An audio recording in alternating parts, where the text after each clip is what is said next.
আমিও সুনাগরিক, the responsive citizen initiative.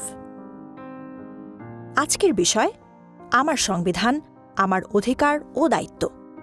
My constitution, my rights and responsibilities. পর্ব 1।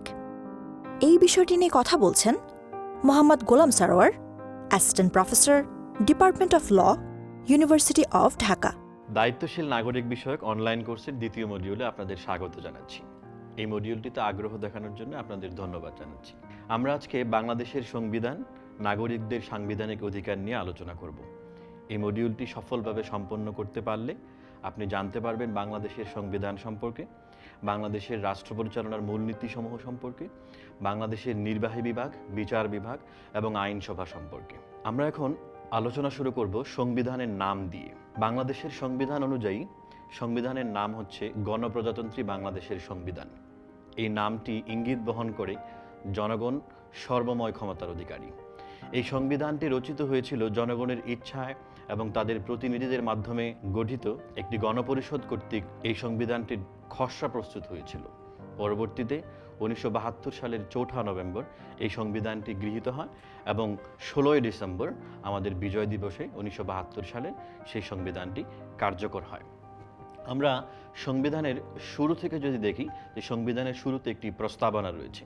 প্রস্তাবনায় সাধারণত সংবিধানের উদ্দেশ্যটি বলা হয়।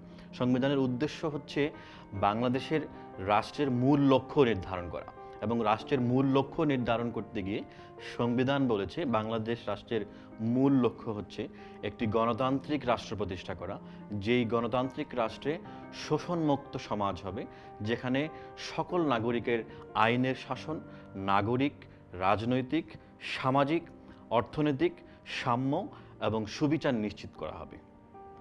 এবার যদি আমরা চলে যাই প্রথম ভাগ সংবিধানের প্রথম ভাগে বলা হচ্ছে প্রজাতন্ত্র নিয়ে, এবং প্রজাতন্ত্র অনুযায়ী আমরা যদি আবারও দেখি, বাংলাদেশের নামটিও কিন্তু স্বীকৃতি পায় সংবিধানে। বাংলাদেশের নাম হচ্ছে গণপ্রজাতন্ত্রী বাংলাদেশ। সেটিও আবারও ইঙ্গিত বহন করে যে জনগণ সকল ক্ষমতার উৎস। এবার যদি আমরা দেখি সংবিধানের দ্বিতীয় ভাগে রাষ্ট্র পরিচালনার মূলনীতিসমূহ। বাংলাদেশ রাষ্ট্রের 4টি মূলনীতি রয়েছে। সেই মূলনীতিসমূহ হচ্ছে জাতীয়তাবাদ, গণতন্ত্র, সমাজতন্ত্র এবং ধর্মনিরপেক্ষতাবাদ। এই 4টি মূলনীতিকে কেন্দ্র করে এবং মুক্তিযুদ্ধের আদর্শ, মুক্তিযুদ্ধের চেতনাকে প্রতিফলিত করে আমাদের সংবিধান রচিত হয়েছিল। এই 4টি মূলনীতির বিষয়বস্তু যদি আমরা খুব ছোট করে আলোচনা করি, জাতীয়তাবাদ বলতে আমরা যেটি বোঝাই ভাষাগত এবং সংস্কৃতিগত যে একক সত্তা, যে একক সত্তাকে বুঝি করে বাঙালি জাতি 1971 সালে মুক্তি সংগ্রামে ঝাঁপিয়ে পড়েছিল, সেই ঐক্যবদ্ধ এবং সংকল্পবদ্ধভাবে মুক্তি সংগ্রাম করার যে ঐক্য এবং সংহতি, সেটি হচ্ছে আমাদের জাতীয়তাবাদের ভিত্তি।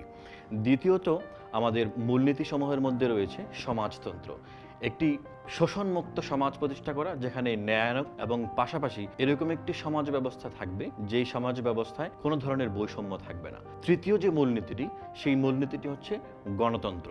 আমাদের প্রজাতন্ত্রটি হবে গণতান্ত্রিক এবং সেই গণতান্ত্রিক প্রক্রিয়ায় সকলের অধিকার নিশ্চিত করার বিষয় থাকবে জনগণের ভোটের মাধ্যমে, নির্বাচিত প্রতিনিধিদের অংশগ্রহণের মাধ্যমে।